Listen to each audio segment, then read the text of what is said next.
Olá, sejam todos bem-vindos ao canal do Tio Mika. No vídeo de hoje, vamos dar continuidade ao belíssimo trabalho do Dr. Michael Lightman em sua obra Conceitos Básicos da Cabala. A perfeição e o mundo. Como nós já sabemos, a essência das leis do Criador está no amor, na máxima atenção e compaixão em relação a todos os membros da sociedade, como se fosse para si mesmo. Vejamos se aceitamos a lei do Criador apenas por fé ou se alguma experimentação é porventura necessária. Espero que os leitores venham a entender minha falta de apreciação por filosofias vazias, porque estruturas completas são construídas, e conclusões completamente infundadas são traçadas, baseadas em falsas conclusões.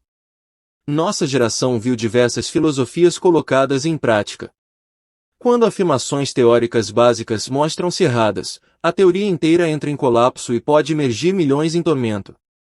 Podemos desejar cumprir a lei do Criador ao estudar o mundo, e suas leis, a partir de dados obtidos na prática. Quando observamos a ordem que existe na natureza, somos atingidos pela precisão de seu governo tanto no nível microscópico como macroscópico. Tomemos, por exemplo, as criaturas mais próximas a nós, seres humanos. Uma célula que vem de um pai e chega a um lugar preparado e seguro em uma mãe, recebe tudo o que é necessário para o seu desenvolvimento até que emerge neste mundo. Nada pode ameaçá-la até que comece sua existência como um organismo separado. Quando o ser emerge, a natureza cuidadosamente faz surgir os sentimentos necessários nos pais para darem à criança absoluta confiança em seu amor e cuidado.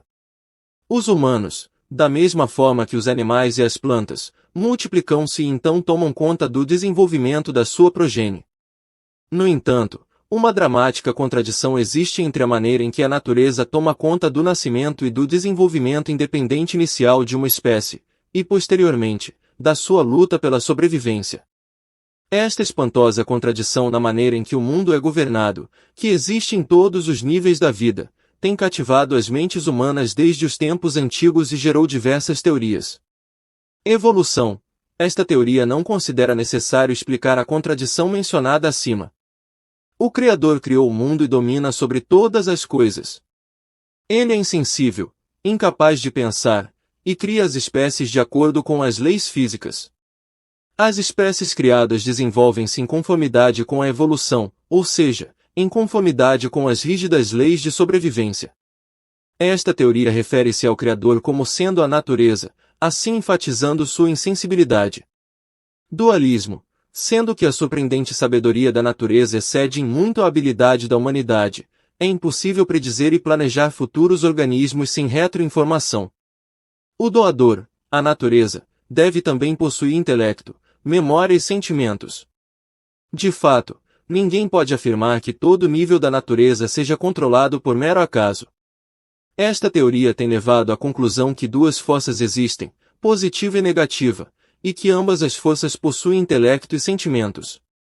Assim, estas forças são capazes de dotar todas as coisas que criam com tais faculdades.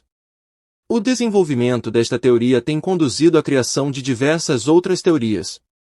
Politeísmo.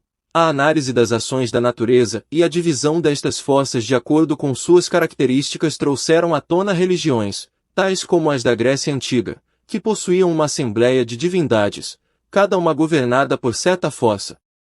A ausência de governo, com o surgimento de instrumentos precisos e novos métodos, a pesquisa recentemente descobriu uma estreita conexão entre todas as partes do mundo. Assim então, a teoria sobre uma variedade de forças foi descartada e foi reposta com a hipótese sobre uma força sábia e unificada que guia o mundo. No entanto, devido à insignificância da humanidade, comparada à grandeza desta força, nós estamos abandonados. Aliás, a humanidade continua a sofrer a despeito das numerosas teorias sobre a criação do mundo e seu governo. Não dá para compreender por que a natureza é tão gentil no ventre da mãe e durante a tenra infância, e tão cruel na fase adulta, quando nós aparentemente precisamos de sua ajuda ainda mais. Uma questão surge: não somos nós a razão da crueldade da natureza em relação ao mundo? Todas as ações da natureza estão interconectadas, assim, ao violar suas leis, nós desequilibramos o sistema inteiro. Não importa se falamos da natureza como um guia sem propósito e coração, ou como um criador com um plano, objetivo, e sabedoria. Nós existimos em um mundo com certas leis, e ao violá-las somos punidos com um ambiente e uma sociedade corrompidos, e com nossa própria corrupção. Além disso, por serem as leis da natureza interconectadas, ao quebrarmos uma delas podemos causar sobre nós uma inesperada e severa turbulência provinda de uma diferente direção. A natureza, ou o Criador, que na verdade são o mesmo, nos influencia através de certas leis, as quais somos obrigados a considerar como objetivas e compulsórias, e então segui-las. Nós precisamos entender as leis da natureza, porque a negligência em segui-las é a causa de todos os nossos sofrimentos. É de conhecimento comum que os humanos são seres sociais. Nós não podemos sobreviver sem a ajuda dos outros na sociedade. Assim, alguém que subitamente decide se isolar da sociedade será sujeito a uma vida de sofrimento, pois a pessoa não poderá suprir as necessidades dele ou dela. A natureza nos obriga a viver entre outros como nós, e ao nos relacionar com eles, executar duas operações: receber todas as coisas necessárias da sociedade, e dar à sociedade o produto de nosso trabalho. A violação de qualquer uma dessas duas regras perturba o equilíbrio da sociedade, assim então, merece o castigo da sociedade. No caso de excessiva recepção, como o roubo, a penalidade da sociedade ocorre imediatamente. Já, se uma pessoa se recusa a servir a sociedade, a punição, como regra, ou não ocorrerá por completo ou não estará diretamente relacionada à transgressão. É por isso que a condição, que obriga alguém a prestar um serviço à sociedade, é normalmente ignorada. A natureza, no entanto, age como um juiz imparcial e pune a humanidade de acordo com seu desenvolvimento. A Cabala mantém que a sequência de gerações no mundo é meramente a aparição e desaparição de corpos baseados em proteínas, enquanto a alma que preenche-o, eu muda sua roupagem sem desaparecer.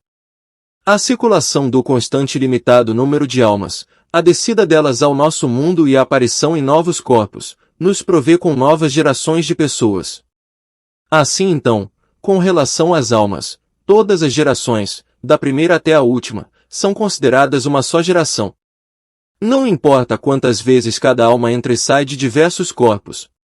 Para efeitos de comparação, a morte do corpo não tem efeito algum sobre a alma, da mesma forma que as unhas ou fios de cabelo cortados não têm efeito algum sobre a vida de um corpo.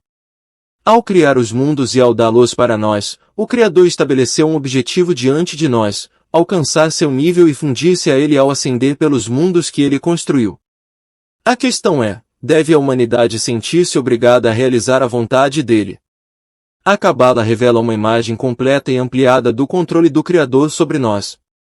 Assim, espontaneamente ou pressionados pelo sofrimento, nesta vida ou em uma próxima, influenciados por fatores físicos, sociais e econômicos, cada um de nós, toda a humanidade, irá aceitar o propósito da criação como seu objetivo de vida. No fim, todos atingirão um só objetivo. A única diferença está no caminho: uma pessoa que voluntariamente e conscientemente avança em direção ao objetivo ganha duas vezes, economiza tempo, e experimenta o deleite da fusão com o Criador ao invés do sofrimento. A gravidade da situação está no fato de que a humanidade sequer imagina as calamidades que se encontram diante dela.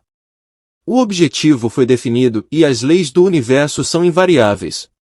Sofrimentos pessoais do cotidiano e constantes catástrofes globais estão fazendo cada um de nós se aperceber da necessidade da observância da lei do Criador, anular o egoísmo e a inveja e no lugar disso desenvolver a compaixão, o auxílio mútuo e o amor.